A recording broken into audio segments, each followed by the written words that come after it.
स्वागत है दोस्तों आपका हमारे इस यूट्यूब चैनल पे। दोस्तों इस वीडियो में आज हम दृष्टि पब्लिकेशन का 67th बीपीएससी का प्रैक्टिस सेट करवाएंगे। और ये जो प्रैक्टिस सेट है दृष्टि के तरफ से जो डिस्टेंस लर्निंग प्रोग्राम चलाया जाता है उसका ये प्रैक्टिस सेट है। ठीक है, बीपीएससी स्पेशल। तो बहुत ही इम्पोर्टेंट सेट होने वाला है, तो आप लोग इसे शुरू से लेकर लास्ट तक देखिएगा। और इसमें क्वेश्चन, उसका आंसर और एक्सप्लेनेशन के सहित ये टेस्ट सीरीज मैं करवाने जा रहा हूँ। अगर आप लोगों ने पहली बार ये इस चैनल पर विजिट किया है तो कृपया करके आप हमारे इस चैनल को सब्सक्राइब कर लें, ताकि मैं कोई भी वीडियो अपलोड करूँ तो उसका नोटिफिकेशन सबसे पहले आपके मोबाइल तक पहुँच सके। तो चलिए शुरू करते हैं ये टेस्ट सीरीज। और ये दृष्टि पब्लिकेशन का पूरे 1 से लेके पूरे 150 क्वेश्चन इसमें हैं। ठीक है, तो चलिए पहला क्वेश्चन आ रहा है। पहला क्वेश्चन बोल रहा है कि विश्व में द्रवीकृत प्राकृतिक गैस एलएनजी, ठीक है, के सबसे बड़े आयातक और निर्यातक देश कौन है। तो यहाँ पे देख लें, एलएनजी में एक प्रमुख रूप से मीथेन होता है। 80% तक मीथेन इसमें पाया जाता है। और इसका सबसे बड़ा जो आयातक देश है वो हो जाएगा आपका इसमें जापान। ठीक है, तो पहले आयातक है तो जापान यहाँ पे हो जाएगा। और निर्यातक अगर पूछ रहा है तो सबसे बड़ा निर्यातक है कतर। तो जो क्रमशः है तो जापान और कतर हो जाएगा। ठीक है, तो ऑप्शन बी इसका सही हो जाएगा। नेक्स्ट आइए दूसरे नंबर में। दूसरा बोल रहा है मर्चेंट डिस्काउंट रेट अदा किया जाता है। तो इसका सही हो जाएगा ऑप्शन बी, व्यापारी द्वारा। और मर्चेंट डिस्काउंट रेट एक शुल्क है जिसे व्यापारियों द्वारा उनकी ओर से हुए प्रत्येक डेबिट अथवा क्रेडिट कार्ड ट्रांजैक्शन के लिए बैंकों को अदा किया जाता है। नेक्स्ट क्वेश्चन है ये तीसरे नंबर में। तीसरा नंबर क्वेश्चन बोल रहा है कि इनमें से कौन द्वितीयक प्रदूषक नहीं है। तो तीसरा क्वेश्चन इसका हो जाएगा ऑप्शन डी, SO2 जो है ये द्वितीयक प्रदूषक नहीं है, बल्कि ये प्राथमिक प्रदूषक है। वहीं पे अगर SO3 रहता, ठीक है, SO3 रहता तो ये जो है ये द्वितीयक प्रदूषक हो जाएगा। ठीक है, और SO2 है तो ये प्राथमिक प्रदूषक हो जाएगा। नेक्स्ट आइए 4 नंबर में। 4 नंबर बोल रहा है किस झील का पानी लाल है। तो यहाँ ऑप्शन में से देखना है आपको। तो यहाँ पे हो जाएगा ऑप्शन ए, बासुकी ताल का जो पानी होता है वो लाल होता है। और ये कहाँ पाया जाता है। तो ये केदारनाथ से 8 किलोमीटर की दूरी पर स्थित यह झील है, टिहरी गढ़वाल क्षेत्र में। नेक्स्ट क्वेश्चन आइए 5वां नंबर में।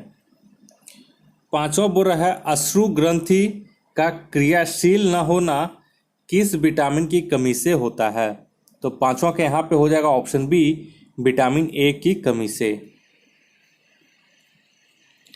नेक्स्ट आइए 6 नंबर में। 6 नंबर बोल रहा है कोलेस्ट्रॉल है एक। तो कोलेस्ट्रॉल एक क्या है।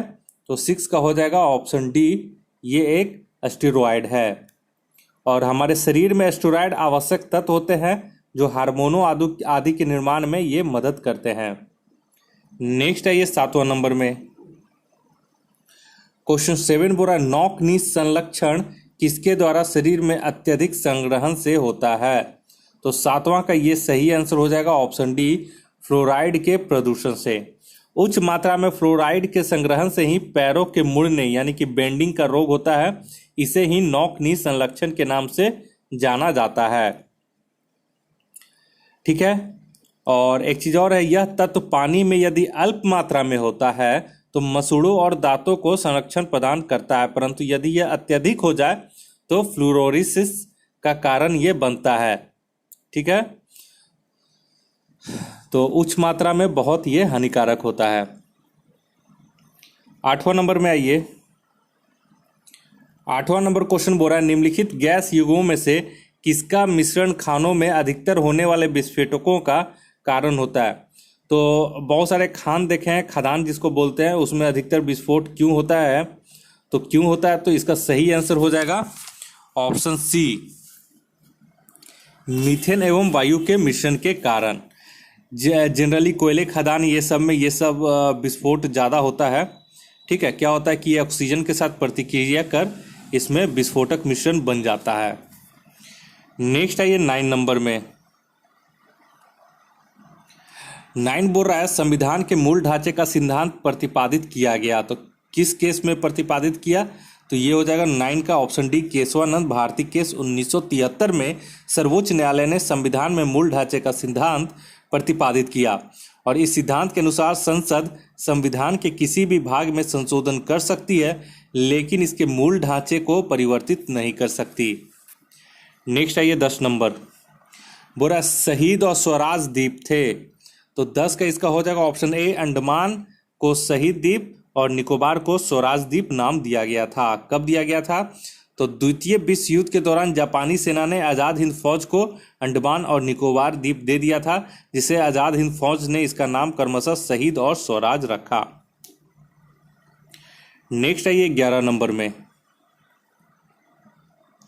11 नंबर बोल रहा है कि कोकोस प्लेट कहाँ स्थित है? कोकोस प्लेट, तो ये हो जाएगा सही answer option A, Madhya America और प्रशांत महासागर के मध्य। नेक्स्ट क्वेश्चन आइए 12 नंबर में। 12 नंबर क्वेश्चन बोल रहा है विश्व की सबसे गहरी झील बैकाल झील किस देश में है? तो 12 का इसका सही आंसर हो जाएगा ऑप्शन ए, रूस में, और यहीं से लीना व अंगारा नदियों का उद्गम होता है। नेक्स्ट आइए 13 नंबर में। बोल रहा है विश्व का सबसे बड़ा सिंथेटिक रबर टायर बनाने का केंद्र कहाँ है? तो 13 का इसका सही आंसर हो जाएगा ऑप्शन ए, यूएसए में, और यूएसए का भी एक्रोन जो है वो विश्व का सबसे बड़ा सिंथेटिक रबर टायर बनाने का केंद्र है। नेक्स्ट आइए 14 नंबर में। 14 नंबर बोल रहा है ऐसा कौन सा देश है जहां से विषुवत व मकर दोनों रेखाएं गुजरती हैं? तो 14 का ये हो जाएगा ऑप्शन ब्राजील, यहाँ से विषुवत रेखा और मकर रेखा दोनों गुजरती हैं। नेक्स्ट आइए 15 नंबर में। गोविंद सागर बांध कौन सी नदी पर है? तो 15 का इसका सही हो जाएगा ऑप्शन ए, सतलज नदी पर।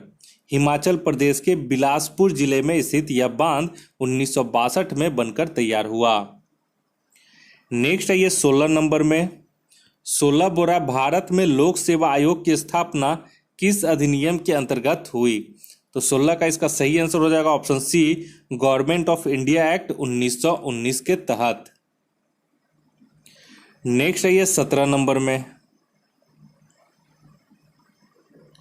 17 नंबर बोल रहा है कि निम्नलिखित में से कौन सा क्षेत्रीय राजनीतिक दल है? तो 17 का इसका हो जाएगा ऑप्शन बी, आप, आम आदमी पार्टी, जो बीपीएससी में पूछा गया था। ठीक है, आम आदमी पार्टी आप एक क्षेत्रीय पार्टी है। यह 26 नवंबर 2012 को अरविंद केजरीवाल और अन्य के द्वारा गठित की गई थी। नेक्स्ट आइए 18 नंबर में। 18 नंबर बुरा निम्नलिखित में से कौन सा शासक कुतुब उपनाम से फारसी में कविताएं लिखता था? तो ये 18 नंबर बहुत ही इंपॉर्टेंट क्वेश्चन है, तो इसका सही आंसर हो जाएगा ऑप्शन बी, जैनुल आबिदीन, और इसको कश्मीर का अशोक भी, अकबर भी बोला जाता है। ठीक है, तो कश्मीर का शासक ये जैनुल आबिदीन था, जो कि कई भाषाओं का ज्ञाता था, जैसे अरबी, फारसी, संस्कृत और कश्मीरी। और यह जो था यह कुतुब उपनाम से फारसी में कविताएं लिखता था। वहीं पे अगर बात करें सिकंदर लोदी का, तो सिकंदर लोदी गुलहबी उपनाम से फारसी में कविताएं लिखता था। नेक्स्ट आइए 19 नंबर में। 19 नंबर बोल रहा है सत्य का उच्चतम आदर्श दरअसल काफी हद तक पश्चिम की अवधारणा है, जिसे निसंदेह पूर्व में बहुत बाद में उच्चतम स्थान मिला। यह कथन किसने कहा था? तो ये हो जाएगा ऑप्शन ए, लॉर्ड कर्जन के द्वारा। ठीक है, और लॉर्ड कर्जन जो थे वो 1899 से 1905 तक भारत के वायसराय थे। 20 नंबर में आइए। 20 नंबर बोल रहा है मकर रेखा किस देश से नहीं गुजरती है? यहाँ पे नहीं बोल रहा है, ध्यान रखिएगा। तो ये हो जाएगा ऑप्शन बी, बोलिविया से। बोलिविया से मकर रेखा नहीं गुजरती है। ठीक है, नेक्स्ट आइए 21 नंबर में। पेरियार नदी जल विवाद किन दो राज्यों के बीच में है? तो इसका सही आंसर हो जाएगा 21 का ऑप्शन ए, तमिलनाडु एवं केरल के बीच इसका विवाद चल रहा है। नेक्स्ट आइए 22 नंबर में। बोल रहा है कि कुर्द नामक निर्जातीय समूह किस देश में निवास नहीं करते हैं? तो 22 का सही हो जाएगा ऑप्शन डी, यमन में ये निवास नहीं करते हैं, जबकि कुर्द जो जनजाति है वो Lebanon, Jordan, Syria, Egypt, Azerbaijan, Armenia, Iran, Iraq, तुर्की में निवास करते हैं। नेक्स्ट आइए 23 नंबर में। 23 नंबर बोल रहा है निम्नलिखित में से कौन सा युग्म सही सुमेलित नहीं है। तो 23 का यहाँ पे हो जाएगा ए, फरक्का बांध जो है वो गंगा नदी पर है, यमुना नदी पे नहीं है, ये गंगा नदी पे है। बाकी इसमें सभी जो है वो सही सुमेलित हैं। नेक्स्ट बोल रहा है 24 नंबर, इनमें से कौन सी बगानी फसल नहीं है। तो 24 का इसका सही हो जाएगा ऑप्शन ए, गेहूं जो है ये बगानी फसल नहीं है। बगानी फसलों में कौन कौन सा आता है तो ध्यान रखें, बगानी फसलों में चाय, कॉफ़ी, रबड़, कोको, कपास, पाम तेल, ईख, गन्ना जिसको बोलते हैं, केला और अनानास आदि आते हैं। तो ये नोट कर लीजिएगा। 25 नंबर में आइए। 25 नंबर बोल रहा है प्रथम पंचवर्षीय योजना का उद्देश्य क्या था। तो 25 का इसका सही आंसर हो जाएगा ऑप्शन सी, कृषि विकास।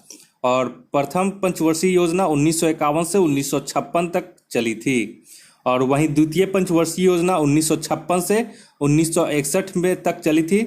और इसकी जो प्राथमिकता क्षेत्र थी वो तीव्र औद्योगिकीकरण का लक्ष्य इसमें रखा गया था द्वितीय में। 26 में आइए, भारत का आर्थिक नियोजन प्लान्ड इकोनॉमी फॉर इंडिया नामक किताब के लेखक एम विश्वेश्वरैया हैं, मोचगुंडम विश्वेश्वरैया, ठीक है, ये एक इंजीनियर थे। नेक्स्ट आइए 27 नंबर में। 27 बोल रहा है नीति आयोग ने पंचवर्षीय योजनाओं की जगह क्या जारी किया है, ठीक है। तो 27 का हो जाएगा ये ऑप्शन ए, 3 वर्षीय एक्शन एजेंडा इन्होंने तैयार किया है नीति आयोग ने। नेक्स्ट है ये 28 नंबर में, बोला भारतीय रिजर्व बैंक आरबीआई यदि कैश रिजर्व अनुपात सीआरआर को बढ़ाता है तो इसका क्या अर्थ होगा। तो 28 का सही आंसर हो जाएगा ऑप्शन बी, वाणिज्यिक बैंकों के पास कम राशि होगी। नेक्स्ट है ये 29 नंबर में। 29 नंबर बोल रहा है, यहां पे देख लें, तो 29 बोल रहा है सूची 1 को सूची 2 के साथ सम्मिलित कीजिए तथा सूचियों के नीचे दिए गए कोड की सहायता से सही उत्तर चुनिए। तो यहाँ पे देखिए 29 का जो सही आंसर हो जाएगा वो हो जाएगा ऑप्शन बी, यानी भुगतान संतुलन जो था इस पे जो समिति के अध्यक्ष बने थे वो थे रंगराजन, तो इसका हो जाएगा 3 रंगराजन। वहीं पे सार्वजनिक क्षेत्र उद्यमों की स्वायत्ता का बात करें तो ये हो जाएगा आपका अर्जुन सेन गुप्ता, यानी दूसरा बी का 2 हो जाएगा। और लघु उद्योग का बात करें तो आबिद हुसैन हो जाएंगे 4 नंबर। अब संरचना विकास का बात करें तो ये हो जाएगा आपका राकेश मोहन 1 नंबर। नेक्स्ट है ये 30 नंबर। 30 नंबर बोल रहा है महासागरों या समुद्रों में डूबी हुई वस्तुओं की स्थिति जानने के लिए निम्नलिखित में से किस यंत्र का प्रयोग किया जाता है। तो 30 का यहाँ पे सही हो जाएगा ऑप्शन डी, सोनार का, जो कि आप लोग सभी जानते हैं। और यहाँ पे एक सेक्सटेंट है, तो सेक्सटेंट से सुदूर स्थित वस्तुओं की ऊंचाई को नापा जाता है। गैल्वेनोमीटर से अल्प करंट की धारा को मापा जाता है, अमीटर से भी मापा जाता है, गैल्वेनोमीटर से अल्प धारा को, और ऑडियोमीटर से साउंड की तीव्रता मापा जाता है। नेक्स्ट है ये 31 नंबर में। 31 बोल रहा है किस पुस्तक के रचयिता कालिदास हैं। तो 31 का यहाँ पे देख लीजिए, तो इसमें 31 का जो राइट आंसर हो जाएगा वो हो जाएगा ऋतु संहारम। तो ऋतु संहारम का रचयिता जो है वो कालिदास है। और साहित्य और कला की दृष्टि से गुप्त काल को प्राचीन भारत का स्वर्ण काल कहा जाता है। कालिदास चंद्रगुप्त द्वितीय के नवरत्नों में से एक थे, और कालिदास ने कुमार संभव, मेघदूत, रघुवंशम, ऋतु संहारम, मालविकाग्निमित्रम और अभिज्ञान शाकुंतलम आदि कालजयी रचनाओं के लिए जाना जाता है कालिदास जी को। और अभिज्ञान शाकुंतलम का तो 100 से अधिक बार यूरोपीय भाषा में अनुवाद हो चुका है, ठीक है। तो ये आप लोग ध्यान रखिएगा। नेक्स्ट है ये 32 में। 32 बोरा बाघ गुफा स्थित है। तो बाघ गुफा कहाँ स्थित है, तो ये मध्य प्रदेश में स्थित है। मध्य प्रदेश के धार जिले के पास ये स्थित है। नेक्स्ट है ये 33 नंबर में, बोरा हाइड्रोजन ईंधन सेल वाले वाहन रेशन यानी कि एग्जॉस्ट के रूप में क्या निर्मित करते हैं? तो 33 का हो जाएगा डी, H2O यानी कि जल। ऊष्मा तथा जल ये उत्पादन करते हैं। नेक्स्ट है ये 33 हो गया। 34 में 34 बोल रहा है निम्नलिखित में से किस सागर में माल्टा अवस्थित है? तो माल्टा जो है वो किस सागर में अवस्थित है? तो 34 का ये हो जाएगा आपका ऑप्शन डी, भूमध्य सागर में। माल्टा एक देश है, ठीक है। तो माल्टा देश जो है वो भूमध्य सागर में अवस्थित है और तथा यह दक्षिणी यूरोप का एक द्वीपीय देश है और इसका जो क्षेत्रफल है वो मात्र 3116 वर्ग किलोमीटर है। नेक्स्ट है ये 35 नंबर में। 35 नंबर बोल रहा है अंतर्राष्ट्रीय संधियों को भारत के किसी भी भाग अथवा संपूर्ण भारत पर लागू करने के लिए कौन कानून बना सकता है? तो 35 का ये हो जाएगा ऑप्शन ए, संसद द्वारा अनुच्छेद 253 के तहत, ठीक है। नेक्स्ट आइए 36 नंबर में। 36 नंबर बोल रहा है कि निम्नलिखित में से कौन सा युग्म सही सुमेलित है? तो 36 का यहाँ पे हो जाएगा ऑप्शन डी, सामान्य न्याय और गरीबों को निःशुल्क विधिक सहायता अनुच्छेद 39 का यह जो है यह सही सुमेलित है। बाकी यहाँ पे देख लेते हैं काम का अधिकार ये हो जाएगा आपका अनुच्छेद 41, मध्य निषेध ये हो जाएगा अनुच्छेद 47, सामान्य कार्य के लिए समान वेतन ये हो जाएगा अनुच्छेद 39 का डी, 39 डी, ठीक है। नेक्स्ट आइए 37 नंबर में। 37 नंबर बोल रहा है किसी भौगोलिक क्षेत्र को अनुसूचित क्षेत्र घोषित करने का संवैधानिक अधिकार किसको है? तो 37 का ये हो जाएगा ऑप्शन ए, राष्ट्रपति को। नेक्स्ट आइए 38 नंबर में। 38 नंबर बोल रहा है निम्नलिखित में से किस अनुच्छेद द्वारा विधानसभा विधान परिषद को बनाने के लिए प्रस्ताव पारित कर सकती है? ये हाल ही में बहुत चर्चा में रहा है क्योंकि बहुत सारे स्टेट जैसे राजस्थान हो गया, पश्चिम बंगाल हो गया, अचानक से यहाँ पे विधान परिषद का गठन करने के लिए कवायद जो है वो तेज हो गए हैं, तो इस वजह से ये भी चर्चा में रहा है। तो कौन सा वो अनुच्छेद है? तो 38 का हो जाएगा ऑप्शन बी, 169। तो भारतीय संविधान के अनुच्छेद 169 के तहत विधानसभा विधान परिषद के सृजन संबंधी प्रस्ताव को पारित कर सकती है, जिसके उपरांत संसद किसी राज्य में विधान परिषद के सृजन के लिए कानून बना सकती है। इस कानून को बनाने के लिए आवश्यक शर्त यह है कि राज्य विधानसभा पूर्ण बहुमत से तथा उपस्थित और मतदान करने वाले सदस्यों के 2/3 बहुमत से विधान परिषद को सृजित करने यानी कि बनाने या समाप्त करने का प्रस्ताव पारित करके संसद को भेजें। वर्तमान में जो है वो देख लीजिएगा 6 राज्य में है कि विधान परिषद है, जैसे आंध्र प्रदेश, तेलंगाना, बिहार, यूपी, महाराष्ट्र और कर्नाटक। आप लोग एक बार क्रॉस चेक कर लीजिएगा, ठीक है। नेक्स्ट आइए 39 नंबर में।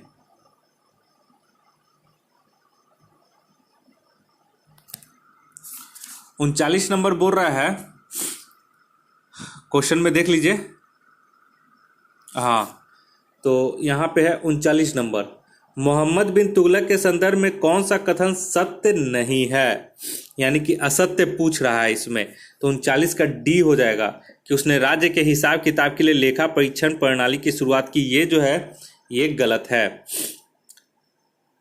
सल्तनत काल में राजकीय आय व्यय की गणना के परीक्षण के लिए लेखा परीक्षा प्रणाली की शुरुआत लोदी वंश के शासक सिकंदर लोदी ने की थी, ठीक है। बाकी सभी इसमें कथन जो है वो सही है। नेक्स्ट आइए 40 नंबर में, पीली क्रांति का संबंध किससे है? तो पीली क्रांति का संबंध जो है वो तेल के उत्पादन से है, तो 40 का बी हो जाएगा, खाद्य तेल के उत्पादन से। वहीं पे लाल क्रांति टमाटर के उत्पादन से, रजत क्रांति अंडे के उत्पादन से, भूरी क्रांति उर्वरक के उत्पादन से, हरित क्रांति अनाज के उत्पादन से, नीली क्रांति मछली के उत्पादन से है।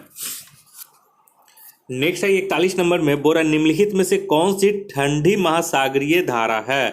तो ये हो जाएगा ऑप्शन ए कैनरी। कैनरी जो है वो अटलांटिक महासागर की ठंडी धारा है। और वहीं पे अगुलहास धारा और हिंद महासागर की, अगुलहास धारा जो है वो हिंद महासागर की एक गर्म महासागरीय धारा है। गल्फ स्ट्रीम उत्तरी अटलांटिक महासागर की गर्म महासागरीय धारा है। और मोजाम्बिक जो है वो हिंद महासागर की गर्म महासागरीय धारा है। नेक्स्ट आइए 42 नंबर में। 42 बोल रहा है मोजावे मरुस्थल कहाँ स्थित है। तो 42 का ये सही आंसर हो जाएगा ऑप्शन बी, उत्तरी अमेरिका में यह स्थित है। नेक्स्ट आइए 43 में। मौसम संबंधी घटनाएं किस मंडल में होती हैं। तो ये तो सभी को पता होगा, ऑप्शन डी, क्षोभ मंडल में। नेक्स्ट आइए 44 नंबर में।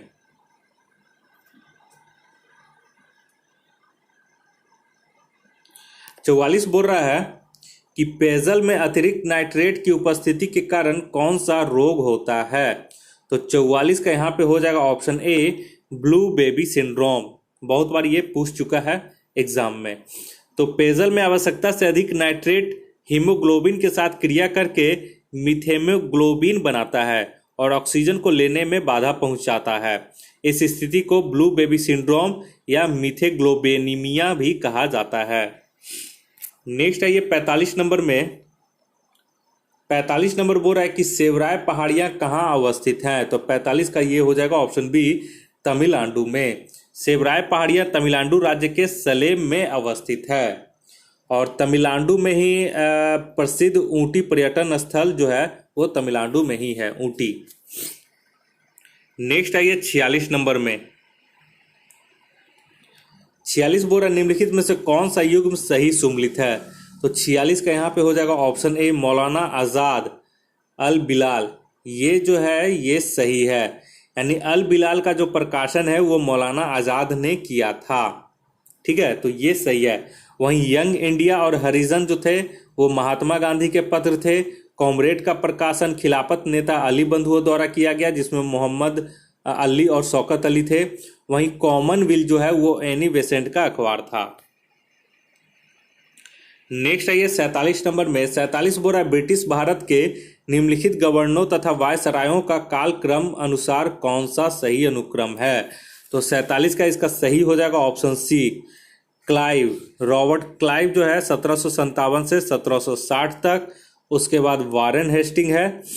रॉबर्ट क्लाइव 2 बार इनका कार्यकाल था, 1757 1760 और 1765 से 1767। वारेन हेस्टिंग का है आपका 1772 से 1785 और लॉर्ड कॉर्नवालिस का है 1786 से 1793। नेक्स्ट है 48 नंबर में। 48 बोल रहा है अनुच्छेद 143 राष्ट्रपति को निम्नलिखित में से किसके साथ परामर्श करने की शक्ति प्रदान करता है। तो 48 का जो इसका सही आंसर हो जाएगा ऑप्शन सी, उच्चतम न्यायालय के साथ। लेकिन राष्ट्रपति पर सर्वोच्च न्यायालय का जो परामर्श है वो बाध्य नहीं होता है। नेक्स्ट है 49 नंबर। बोल रहा है कि सहायता से सही उत्तर चुनिए। तो देखिए यहाँ पे देख लेते हैं 49 का, भारत शासन अधिनियम 1935। तो इसमें से कौन से संघीय तंत्र। तो ए का हो जाएगा पहला, ब्रिटेन का संविधान। तो ब्रिटेन के संविधान से क्या लिया गया है। तो संसदीय शासन। बी का 2 हो जाएगा। संयुक्त राष्ट्र अमेरिका। तो संयुक्त राष्ट्र अमेरिका से क्या लिया गया है। तो यहाँ पे उपराष्ट्रपति का पद। सी का हो जाएगा 4 और आयरलैंड से लिया गया है राष्ट्रपति के निर्वाचन पद्धति। डी का 3। तो ये आप लोग राइट मैच कर लीजिएगा, यानी 49 का इसमें अगर देखें तो 49 का जो सही कुट होगा वो हो जाएगा ऑप्शन बी। नेक्स्ट आइए 50 नंबर में। 50 नंबर बोल रहा है निम्नलिखित में से किसके उत्पादन में भारत का विश्व में प्रथम स्थान है। तो 50 के यहाँ पे हो जाएगा ऑप्शन बी, दूध के उत्पादन में। 51 आइए हरा सोना यानी कि ग्रीन गोल्ड क्या है। तो ये हो जाएगा ऑप्शन बी, चाय। नेक्स्ट आइए 52 में। 52 बोल रहा है भारतीय वनस्पति सर्वेक्षण का मुख्यालय कहाँ है। बहुत इंपॉर्टेंट है। तो 52 का हो जाएगा ऑप्शन सी, कोलकाता में। देखिए 1890 में स्थापित भारतीय वनस्पति सर्वेक्षण विभाग botanical survey of India Kolkata में स्थित है, जो देश के वनस्पतिक संसाधनों का सर्वेक्षण और उनकी पहचान करता है। नेक्स्ट आइए 53 में तुलबुल परियोजना किस झील पर है? तो ये 53 का सही हो जाएगा ऑप्शन बी वुलर झील। वुलर झील जो कि जम्मू कश्मीर के झेलम नदी पर बनी गोखुर झील है और यह भारत में मीठे पानी का सबसे बड़ी झील है और तुलबुल परियोजना इसी पर स्थित है। नेक्स्ट आइए 54 नंबर में 54 बोरा जैव विविधता में परिवर्तन होता है। तो 54 के यहाँ पे हो जाएगा ऑप्शन बी भूमध्य रेखा की तरफ बढ़ेंगे तो जैव विविधता में ज़्यादा परिवर्तन होता है। जैव विविधता को तापमान तथा आर्द्रता सबसे ज़्यादा प्रभावित करता है। नेक्स्ट आइए 55 नंबर में 55 बोल रहा है निम्नलिखित में से कौन एक समुद्री जलधारा अन्य जलधाराओं से भिन्न है? तो 55 के यहाँ हो जाएगा ऑप्शन ए लैब्राडोर। देखिए लैब्राडोर जो है वो ठंडी समुद्री जलधारा है, जबकि बाकी सभी जो ऑप्शन में दिए गए हैं वो गर्म जलधाराएं हैं। 56 में आइए काली गंगा को एक अन्य नाम से जाना जाता है। तो 56 का सी हो जाएगा शारदा के नाम से। काली गंगा नदी पिथौरगढ़ के उत्तर में तिब्बत बॉर्डर के पास जाकर जास्कर श्रेणी से लिपू लेक के पास स्थित काला पानी नामक स्थान से निकलती है और काला पानी ये जो है नेपाल और भारत के बीच विवाद का एक विषय बना हुआ है। नेक्स्ट आइए 57 में 57 बोल रहा है कि निम्नलिखित में से किस राज्य में विधान परिषद नहीं है? देखिए आ गया क्वेश्चन, तो ये हो जाएगा ऑप्शन सी उत्तराखंड में जो है वो विधान परिषद नहीं है। देश के 6 राज्यों में विधान परिषद है, आंध्र प्रदेश, बिहार, महाराष्ट्र, तेलंगाना, कर्नाटक और उत्तर प्रदेश में। पहले जम्मू कश्मीर में भी था लेकिन उसे रद्द कर दिया गया क्योंकि अब जम्मू कश्मीर को स्टेट का दर्जा से हटा दिया गया है। 58 में बायोडीजल बनाने में किस वनस्पति का प्रयोग किया जाता है? तो ऑप्शन ए हो जाएगा रतनजोट, इसको ही जेट्रोफा कहा जाता है। नेक्स्ट आइए 59 में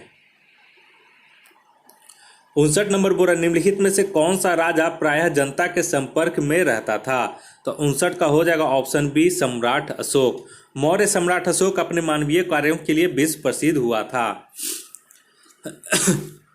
और अशोक के जो अभिलेख हैं वो 14 स्थलों से प्राप्त हुए हैं।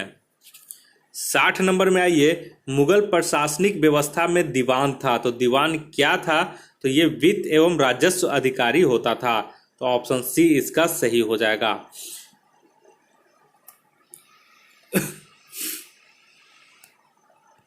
61 में आइए इंडियन स्टैंडर्ड टाइम IST तथा ग्रीनविच मीन टाइम GMT में कितने समय का अंतर होता है? तो ये सभी जानते हैं 5 घंटे 30 मिनट का, यानी कि ऑप्शन ए इसका सही हो जाएगा।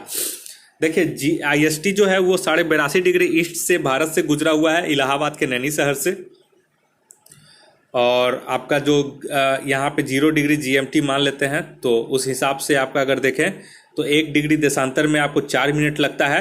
तो 82.5 डिग्री गुना 4 करेंगे तो 330 मिनट, अर्थात 5 घंटे 30 मिनट यहाँ पे आपको अंतर हो जाता है। नेक्स्ट आइए 62 नंबर में 62 नंबर में पूरा ओंगी, जरवा, निकोबारी, सेंटिनली, अंडमानी, सैम्पेन आदि जनजातियां भारत के किस केंद्र शासित प्रदेश में निवास करती हैं? तो 62 का यहाँ पे हो जाएगा ऑप्शन सी अंडमान और निकोबार द्वीप समूह में। नेक्स्ट आइए 63 नंबर में 63 बोल रहा है कि निम्नलिखित राज्यों में किसमें भारत की सबसे बड़ी अंतर्देशीय लवणीय आर्द्र भूमि है? तो 63 का हो जाएगा ऑप्शन ए राजस्थान में। यहाँ पर जयपुर के समीप सांबर झील भारत की सबसे बड़ी अंतर्देशीय आर्द्र भूमि है, याद रखिएगा। नेक्स्ट है 64 नंबर में बोल रहा है स्वचालित कलाई घड़ियों में ऊर्जा मिलती है। तो ये कैसे मिलती है? तो 64 का यहाँ पे सही हो जाएगा ऑप्शन डी के हिसाब से, यानी हमारे हाथ के विभिन्न संचलन से स्वचालित कलाई घड़ियों में ऊर्जा मिलती है। नेक्स्ट है ये 65 नंबर में एंजाइम निम्नलिखित में से क्या होता है? तो 65 का हो जाएगा ऑप्शन ए, यह एक बायो उत्प्रेरक है, यानी कि बायो उत्प्रेरक या जैव उत्प्रेरक होते हैं। जिनके द्वारा पाचन सहित सभी रासायनिक अभिक्रियाएं उत्प्रेरित होती हैं।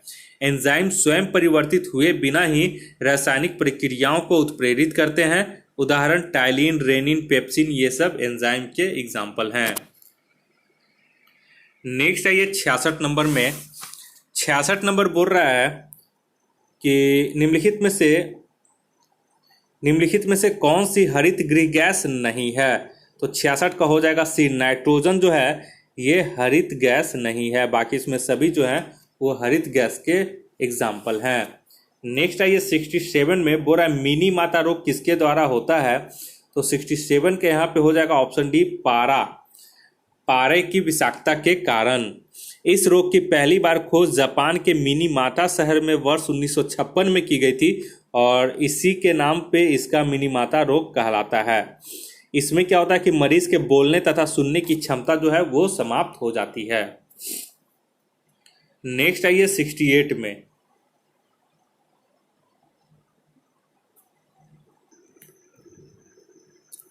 तो यहाँ पे 68 में ये बोल रहा है एसिटिलीन C2H2 किस गैस का मुख्य घटक है। तो 68 का यहाँ पे हो जाएगा ऑप्शन बी, बायोगैस, जिसे जैव गैस भी बोला जाता है। और बायोगैस या जैव गैस एक मिश्रण है जो ऑक्सीजन की अनुपस्थिति में जैविक सामग्रियों के विघटन से उत्पन्न होता है। नेक्स्ट है ये 69 में। 69 बोला पंचायतों एवं नगर पालिकाओं के संबंध में किन संविधान संशोधनों द्वारा प्रावधान लागू किए गए। तो देखिए पंचायत के लिए जो हो गया वो 73वें संविधान संशोधन और नगर पालिकाओं के लिए जो हो गया वो 74वें संविधान संशोधन के द्वारा इसमें नए प्रावधान लागू किए गए। और इसको 73वें संविधान संशोधन को भाग 9 और 74वें संविधान संशोधन को भाग 9 क में जोड़ा गया और इससे वर्ष 1993 में इसके प्रावधान को लागू कर दिया गया। नेक्स्ट आइए 70 नंबर में। बोरा भारत में सेवा कर यानी कि सर्विस टैक्स कब लागू किया गया। तो 70 का ये हो जाएगा ऑप्शन बी, वर्ष 1994 ईस्वी में। अब ये जो है ये जीएसटी में समाहित कर दिया गया है इसे। नेक्स्ट है ये 71 में तृतीय क्षेत्र का भाग नहीं है। तो 71 के यहाँ पे हो जाएगा ऑप्शन सी, विद्युत जो है वो तृतीय क्षेत्र का भाग नहीं है, जबकि तृतीय क्षेत्र का जो भाग है वो सेवा क्षेत्र, बैंकिंग, परिवहन, व्यापार, ये सब सेवाएं जो हैं वो तृतीय क्षेत्र में आते हैं। ठीक है, विद्युत जो यहाँ पे है आपको देख लीजिएगा, विद्युत उत्पादन जैसे हो गया तो विनिर्माण उपयोग द्वितीय क्षेत्र में ये सब आ जाते हैं, द्वितीय क्षेत्र। और किसी किसी में प्राथमिक क्षेत्र भी इसमें लिखा रहता है, तो ज़्यादातर ये प्राथमिक क्षेत्र में ही इसे काउंट किया जाता है। कृषि हो गया, खनन हो गया, ठीक है, ये सब प्राथमिक क्षेत्र में आते हैं। नेक्स्ट है ये 72 नंबर में। 72 बोला कल्याणकारी राज्य की अवधारणा किसमें निहित है। तो 72 के ये सभी को पता होगा, ऑप्शन सी हो जाएगा, राज्य के नीति निर्देशक तत्व में। और यहीं पे अनुच्छेद 38 के अनुसार अनुच्छेद 38 कहता है कि राज्य ऐसी सामाजिक व्यवस्था जिसमें सामाजिक, आर्थिक और राजनीतिक न्याय राष्ट्रीय जीवन की सभी संस्थाओं को अनुप्रमाणित करे, भरसक रूप में स्थापना एवं संरक्षण करके लोक कल्याण की अभिवृद्धि का प्रयास करेगा।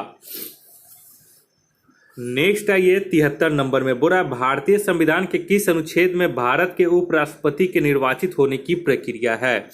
तो 73 के यहाँ पे हो जाएगा ऑप्शन बी, अनुच्छेद 66 यानी कि आर्टिकल 66 के अनुसार उपराष्ट्रपति का निर्वाचन संसद के दोनों सदनों के सदस्यों से मिलकर बनने वाले निर्वाचक गण द्वारा अनुपातिक प्रतिनिधित्व के अनुसार एकल संक्रमणीय मत द्वारा होगा और ऐसा निर्वाचन गुप्त मतदान द्वारा होगा। नेक्स्ट आइए 74 नंबर में। 74 नंबर बोल रहा है किस समिति की रिपोर्ट के आधार पर मूल कर्तव्यों को भारतीय संविधान में शामिल किया गया था। तो ये सबको पता होगा, ऑप्शन ए हो जाएगा, स्वर्ण सिंह समिति की रिपोर्ट पर।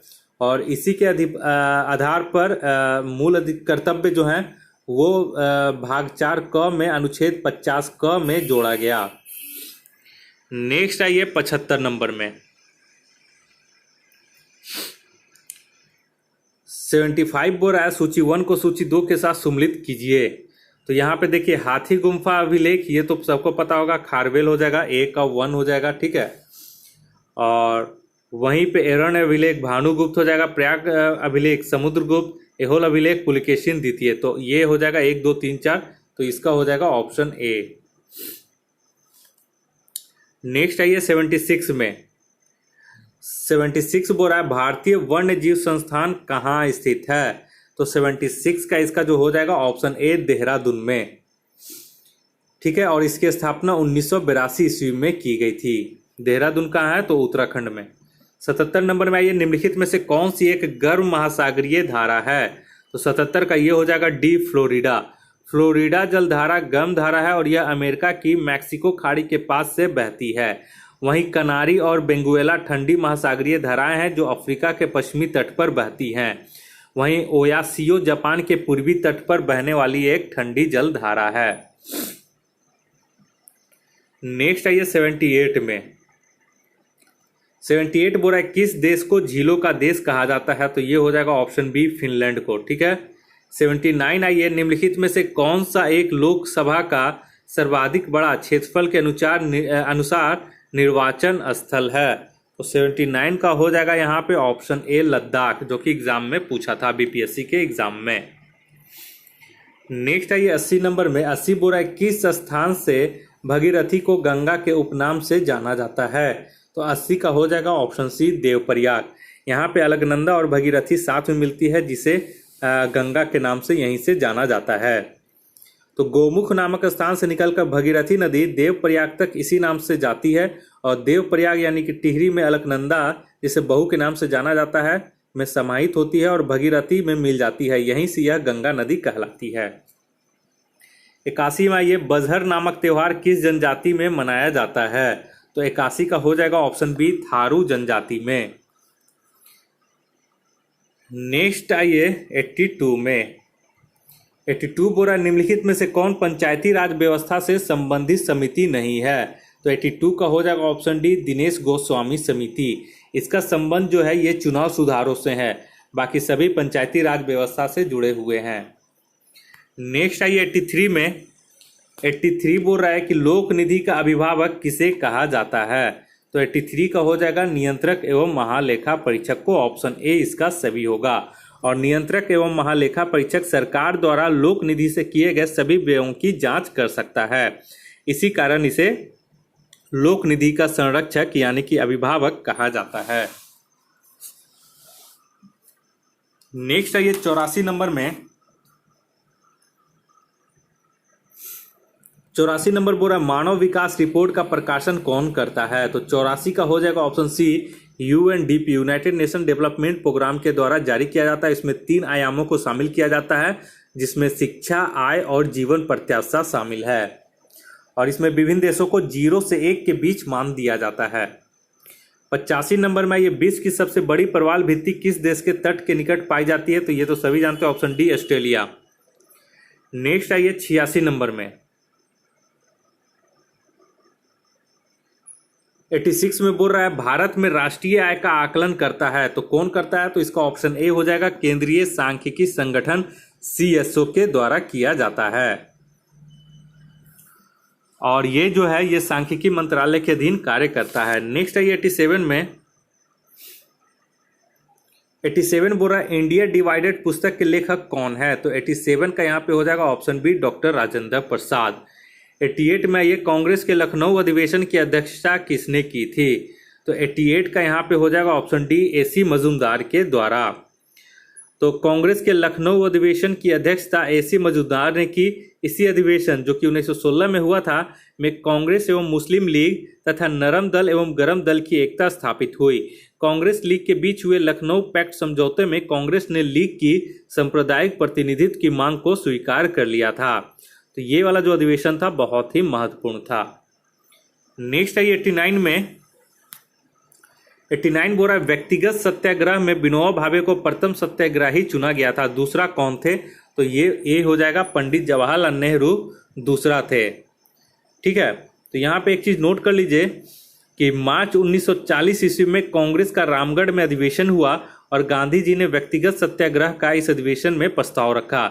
इसके तहत यह तय किया गया कि प्रत्येक चुने हुए व्यक्ति सत्याग्रह करेंगे, जिसमें प्रथम व्यक्ति विनोबा भावे को चुना गया और दूसरे व्यक्ति जो थे वो पंडित जवाहरलाल नेहरू थे, जिन्हें व्यक्तिगत सत्याग्रह के लिए चुना गया था। नेक्स्ट आइए 90 नंबर में। 90 नंबर बोल रहा है कांग्रेस के आधिकारिक इतिहासकार थे। तो 90 का यहाँ पे हो जाएगा ऑप्शन डी, पट्टाभी सीतारमैया। ये कांग्रेस के आधिकारिक इतिहासकार थे। और त्रिपुरी संकट में भी ये थे, जिसमें सुभाष चंद्र बोस और इनमें चुनाव हुआ था, जिसमें सुभाष चंद्र बोस जीत गए थे और अंत में वो इस्तीफा दे दिए थे सुभाष चंद्र बोस, और इस्तीफा देने के बाद फॉरवर्ड ब्लॉक की स्थापना किए थे। नेक्स्ट है 91 नंबर में, मानव शरीर में सबसे छोटी अंतःस्रावी ग्रंथि कौन सी है? तो ये हो जाएगा ऑप्शन डी, पिट्यूटरी ग्रंथि। इसका भार जो होता है 0.5 ग्राम होता है।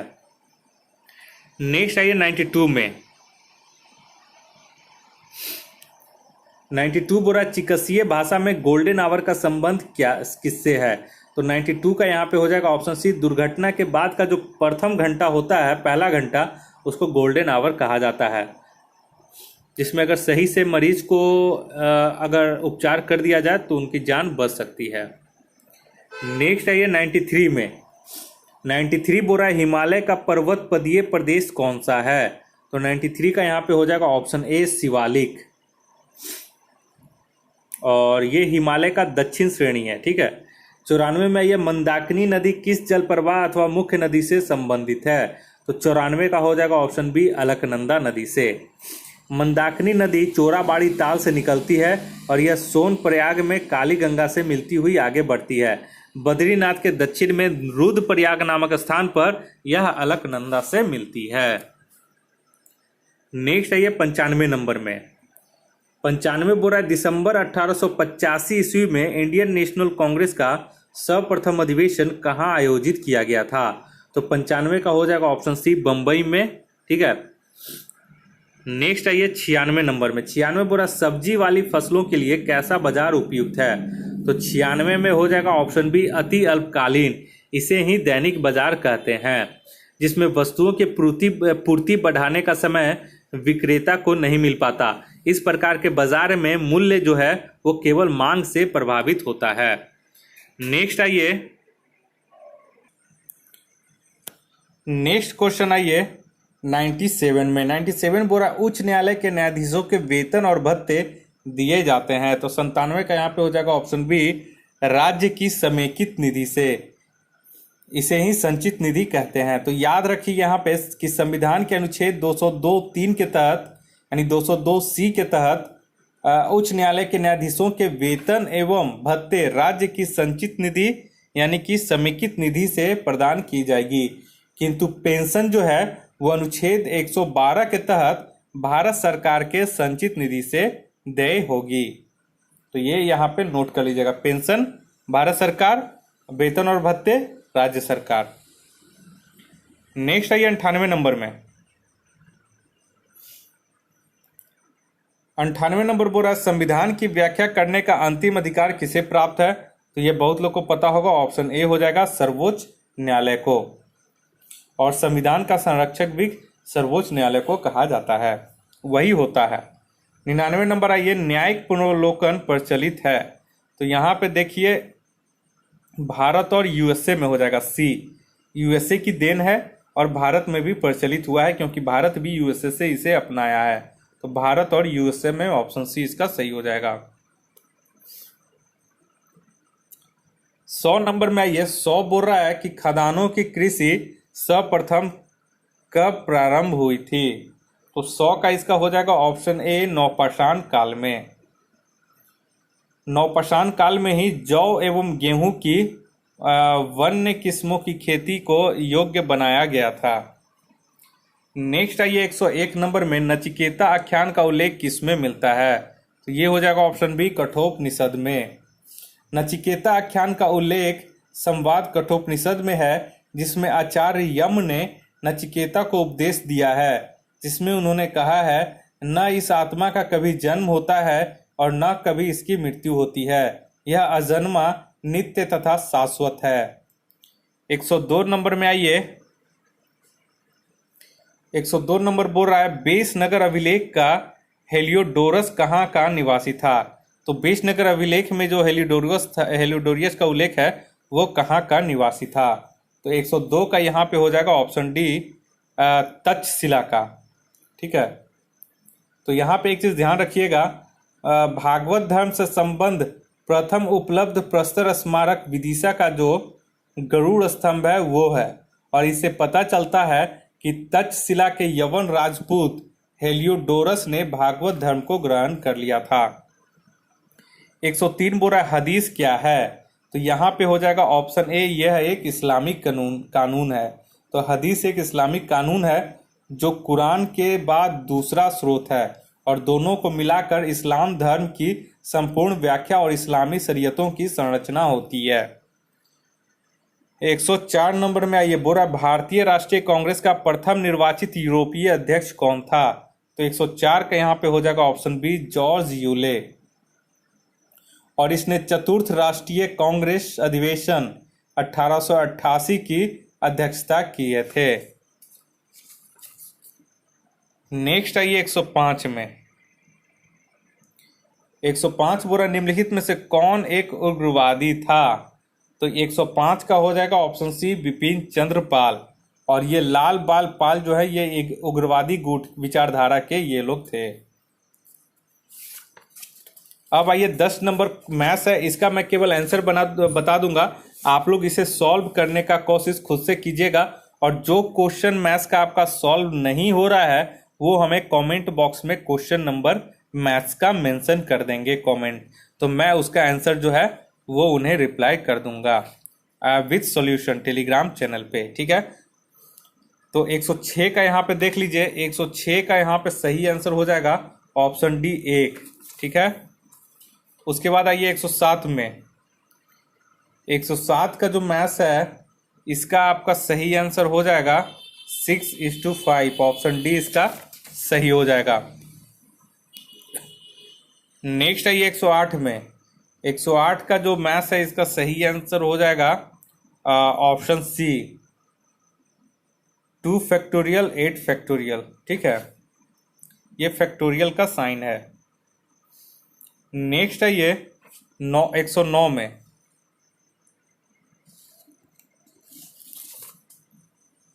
109 का जो मैथ्स है इसका सही आंसर हो जाएगा ऑप्शन डी, 50-50, यानी कि 5050। 110 में आइए। 110 का जो मैथ्स है इसका सही आंसर हो जाएगा ऑप्शन बी, 4। जो भी क्वेश्चन नंबर मैथ्स का सॉल्व नहीं होगा आप हमें जरूर कमेंट कीजिएगा, ठीक है। नेक्स्ट आइए 111 में। 111 का जो मैथ्स है इसका सही आंसर हो जाएगा ऑप्शन सी, 7 घंटे। आप लोग क्वेश्चन स्टॉप करके यहाँ पे पढ़ सकते हैं। 12 नंबर में आइए। 12 नंबर का जो मैथ्स है इसका सही आंसर हो जाएगा ऑप्शन ए, P = √AB। नेक्स्ट आइए 13 नंबर में। 13 नंबर का इसका सही आंसर हो जाएगा option A, 125 √3/6 metre cube.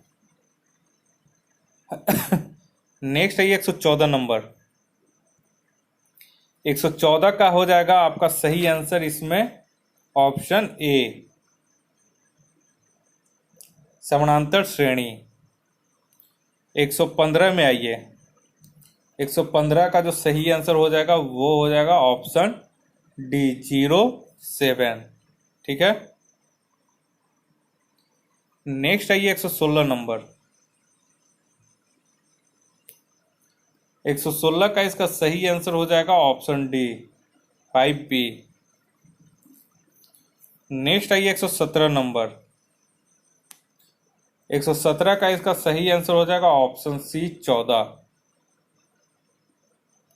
Next आइए 118 नंबर। 118 का सही आंसर हो जाएगा ऑप्शन ए, 6। नेक्स्ट आइए 119 नंबर। 119 का सही आंसर हो जाएगा ऑप्शन बी, 2,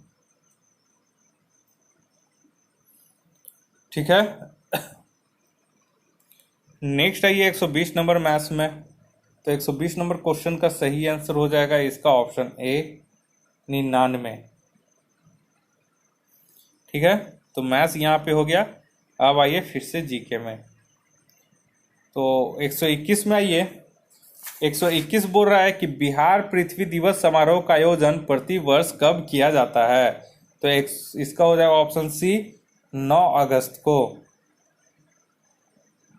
और इसकी शुरुआत जो हुआ था वो 2011 में हुआ था। नेक्स्ट है 122 में केंद्रीय जल विद्युत अनुसंधान केंद्र कहाँ स्थित है। तो ये हो जाएगा ऑप्शन डी महाराष्ट्र के खड़कवासला में ये स्थित है। और इसको 1925 में इसकी स्थापना की गई थी। नेक्स्ट आई 123 में। 123 बोला निम्नलिखित जल मड्डू मध्यों में से किस एक में से निकाली गई सुरंग यूनाइटेड किंगडम एवं फ्रांस को जोड़ती है। तो 123 का इसका सही आंसर हो जाएगा ऑप्शन ए डोबर जल मड्डू मध्य। नेक्स्ट आई 124 में। 124 बोरा वायुसेना के विंग कमांडर अभिनंदन वर्धमान को 15 अगस्त 2019 को किस पुरस्कार से सम्मानित किया गया। तो 125 का हो जाए 124 का ये हो जाएगा ऑप्शन डी वीर चक्र से। और वीर चक्र से सम्मानित, और वीर चक्र जो है युद्ध के समय दिया जाने वाला तीसरा सर्वोच्च सम्मान है। 125 में आइए। 125 बोल रहा है बिहार लोक सेवा आयोग की स्थापना कब हुई थी। तो 125 का इसका सही हो जाएगा ऑप्शन बी 1 अप्रैल 1949 ईस्वी को। नेक्स्ट है 126 में जनगणना 2011 के अनुसार बिहार का सर्वाधिक साक्षर जिला कौन है। तो ये हो जाएगा ऑप्शन ए रोहतास 73.37% साक्षरता दर यहाँ पे है। 127 में आइए। 127 बोरा विक्रमशिला विश्वविद्यालय की स्थापना का श्रेय किसे दिया जाता है। तो 127 का हो जाएगा ऑप्शन ए पाल वंश को। विक्रमशिला विश्वविद्यालय की स्थापना का श्रेय पाल वंश को जाता है। पाल शासक धर्मपाल ने विक्रमशिला विश्वविद्यालय की स्थापना की थी। नेक्स्ट है 128 में कौटिल्यकृत अर्थशास्त्र में राज शब्दोपजीवी संघ शब्द का प्रयोग किसके लिए किया गया है। तो ये हो जाएगा ऑप्शन बी लिच्छवियों के लिए। नेक्स्ट आइए 129 नंबर। 129 बोरा शेर शाह ने मुगल शासक हुमायूं को हराया। तो 129 का यहाँ पे हो जाएगा ऑप्शन ए चौसा में। तो शेर शाह ने मुगल शासक हुमायूं को 26 जून 1539 ईस्वी को चौसा जो कि बक्सर के नजदीक है के युद्ध में हराया। 130 में ये बिहार में बर्खास्त आंदोलन का संबंध था। तो 130 का यहाँ पे सही आंसर हो जाएगा ऑप्शन सी सीमांत किसानों की भूमि वापसी से। इस आंदोलन का नेतृत्व छपरा में राहु संकृत्यानंद तथा कार्यानंद शर्मा ने किया। 31 नंबर में आइए। 31 नंबर बोल रहा है कि रेड क्लिफ समिति किस लिए नियुक्त की गई थी। तो 131 का यहाँ पे हो जाएगा ऑप्शन डी भारत और पाकिस्तान के बीच सीमाओं को निर्धारण करने के लिए। और इसकी नियुक्ति जो हुआ था जुलाई 1947 में तत्कालीन वायसराय लॉर्ड माउंटेन द्वारा किया गया था। नेक्स्ट है ये 132 में। 132 बोरा बेगूसराय में चौकीदारी कर के विरुद्ध आंदोलन हुआ था। तो किस दौरान हुआ था। तो 132 का इसका सही हो जाएगा ऑप्शन बी सविनय अवज्ञा आंदोलन 1930 के दौरान। नेक्स्ट आइए 133 नंबर। हाँ 133 बोरा बिहार की कुल कृषि योग्य भूमि का कितना प्रतिशत भाग नहरों द्वारा संचित होता है। तो 133 का इसका जो सही आंसर हो जाएगा वो ऑप्शन ए हो जाएगा लगभग 27%। नेक्स्ट आइए 134 में। 134 बोरा हाल ही में अमेरिका ने किस देश की सेना को आतंकी संगठन घोषित किया है। तो ये हो जाएगा ऑप्शन सी ईरान की सेना को। तो ईरान की कौन सी सेना को। तो ईरान की जो रिवॉल्यूशनरी गार्ड कॉर्प्स है उसकी सेना को अमेरिका ने 1 अप्रैल 2019 को आतंकवादी संगठन घोषित कर दिया। और यह पहली बार है जब अमेरिका ने किसी दूसरे राष्ट्र की सेना को आतंकवादी संगठन करार दिया है। इसके प्रत्युत्तर में ईरान ने भी अमेरिका के सेंट्रल कमांड को आतंकी संगठन घोषित कर दिया। नेक्स्ट आइए 135 में सियोल शांति पुरस्कार 2018 किसे प्रदान किया गया?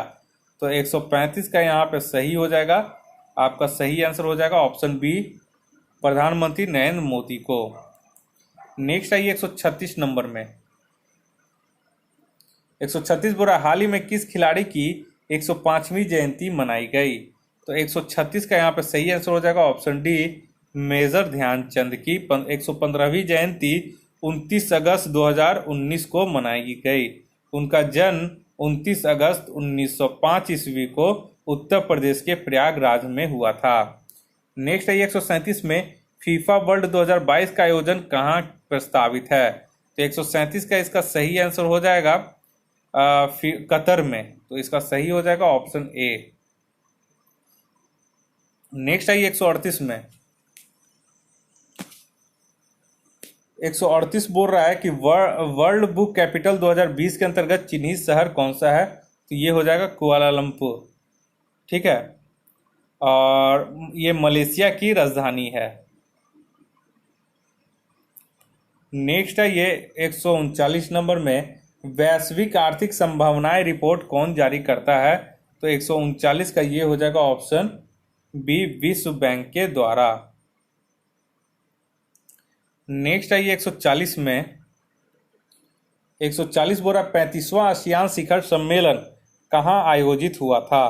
तो 140 का इसका सही हो जाएगा ऑप्शन डी, बैंकॉक में, ठीक है। तो 35वां जो था बैंकॉक में 4 नवंबर 2019 के बीच थाईलैंड की राजधानी बैंकॉक में इसका आयोजन किया गया था, जिसका थीम जो था वो परिवर्तन हेतु भागीदारी विश्व की संलग्नता था। नेक्स्ट है 141 में, वर्ष 2019 का भौतिक विज्ञान का नोबेल पुरस्कार किस क्षेत्र में काम करने के लिए दिया गया है? तो ये नोबेल पुरस्कार तो ये हो जाएगा ऑप्शन डी, ब्रह्मांड के उद्भव और ब्रह्मांड में पृथ्वी के स्थान के समक्ष योगदान देने के लिए। और 2019 उसी के समय जेम्स पीबल्स, मिशेल मेयर और दिदियर क्लोवेलोज को दिया गया। नाम भी थोड़ा इन लोग का अजीब रहता है किसी किसी में, तो थोड़ा सा दिक्कत होता है प्रोनाउंसिएशन करने में, ठीक है। नेक्स्ट आइए 142 नंबर में, बैडमिंटन वर्ल्ड चैंपियनशिप जीतने वाली पहली महिला खिलाड़ी पीवी सिंधु ने फाइनल में किस खिलाड़ी को पराजित किया? तो ये हो जाएगा option B, Nozomi Okuhara, Japan को, ठीक है। 142 हो गया। नेक्स्ट आइए 143 में, फीफा द्वारा जारी रैंकिंग में भारत का स्थान क्या है? तो 143 का ये हो जाएगा ऑप्शन बी, 101, और ये रैंक जारी किया गया था 4 अप्रैल 2019 को। नेक्स्ट आइए 144 में। 144 बोला हाल ही में पाकिस्तान द्वारा किस अभिनेत्री को यूनिसेफ सद्भावना दूत के पद से हटाने की मांग की गई है? तो ये हो जाएगा ऑप्शन सी, प्रियंका चोपड़ा को। नेक्स्ट आइए 145 में। 145 बोला हाल ही में चर्चा में रहा अमराबाद टाइगर रिजर्व किस राज्य में स्थित है? तो इंपॉर्टेंट है, तो ये हो जाएगा ऑप्शन डी, तेलंगाना में, ठीक है। और अमराबाद टाइगर रिजर्व तेलंगाना में स्थित है। पूर्व में यह नागार्जुन सागर श्रीशैलम बांध रिजर्व का हिस्सा था। हाल ही में यहाँ तेलंगाना सरकार ने एक नए पर्यावरण पर्यटन स्थल ऑक्टोपस व्यू पॉइंट की शुरुआत की है। नेक्स्ट आइए 146 में, बोरा हाल ही में किस भारतीय मिशन द्वारा अंतरिक्ष में सैटेलाइट मार गिराने की दक्षता हासिल की गई है? तो ये हो जाएगा ऑप्शन सी, मिशन शक्ति के द्वारा। तो ये 146 का ऑप्शन सी सही हो जाएगा। तो पृथ्वी की निचली कक्षा में 300 किलोमीटर दूर एक सैटेलाइट को इसमें निशाना बनाया गया था और इस अभियान को वैज्ञानिकों ने मिशन शक्ति नाम दिया है। नेक्स्ट आइए 147 में। 147 बोरा हाल ही में भारत में किस देश से मोस्ट फेवर्ड नेशन का दर्जा वापस ले लिया गया है? तो ये हो जाएगा ऑप्शन सी, पाकिस्तान से। 2018 के लिए गांधी पुरस्कार किसे प्रदान किया गया? तो ये हो जाएगा ऑप्शन सी, योही सासाकावा को। नेक्स्ट आइए 149। 149 में बोला राष्ट्रीय युद्ध स्मारक का उद्घाटन कब और कहां किया गया? तो 149 का हो जाएगा ऑप्शन ए, प्रधानमंत्री नरेंद्र मोदी ने नई दिल्ली में इंडिया गेट के निकट राष्ट्रीय युद्ध स्मारक का उद्घाटन 25 फरवरी 2019 को किया था। और इस टेस्ट का आखिरी क्वेश्चन आ जाइए। आखिरी क्वेश्चन है, हाल ही में चर्चित कीरू पनबिजली परियोजना किस नदी पर स्थित है, जो कि बहुत ही इंपॉर्टेंट है, याद कर लीजिएगा इसको। ये हो जाएगा ऑप्शन बी, चिनाब नदी पर। कीरू पनबिजली परियोजना की आधारशिला 3 फरवरी 2019 को जम्मू कश्मीर के किश्तवाड़ जिले में चिनाब नदी पर रखी गई। तो इस तरह से दोस्तों करके ये तीसरा टेस्ट भी कंप्लीट हो चुका है।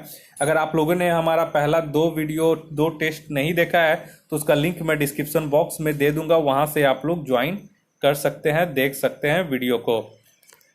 और अगर आप नए हैं आप नए हैं और हमारे चैनल पे पहली बार ही ये विजिट कर रहे हैं तो आप हमारे इस चैनल को सब्सक्राइब कर ले, ताकि कोई भी वीडियो मैं अपलोड करूं तो उसका नोटिफिकेशन सबसे पहले आप तक पहुंच सके। और दोस्तों, जैसा कि आप जानते हैं कि मेरा मकसद यही है कि जो एग्ज़ाम में क्वेश्चन जो मैं यहाँ टेस्ट सीरीज करवा रहा हूँ, ज़्यादा से ज़्यादा क्वेश्चन फाइनल बीपीएससी के एग्ज़ाम में आप लोगों के सामने प्रस्तुत करे बीपीएससी, जिसे आप आसानी से उसे सॉल्व कर सकते हैं। तो चलिए, बहुत जल्द आप लोगों से एक नए टेस्ट सीरीज में मिलते हैं। तब तक के लिए धन्यवाद और आप लोग का दिन मंगलमय हो। धन्यवाद।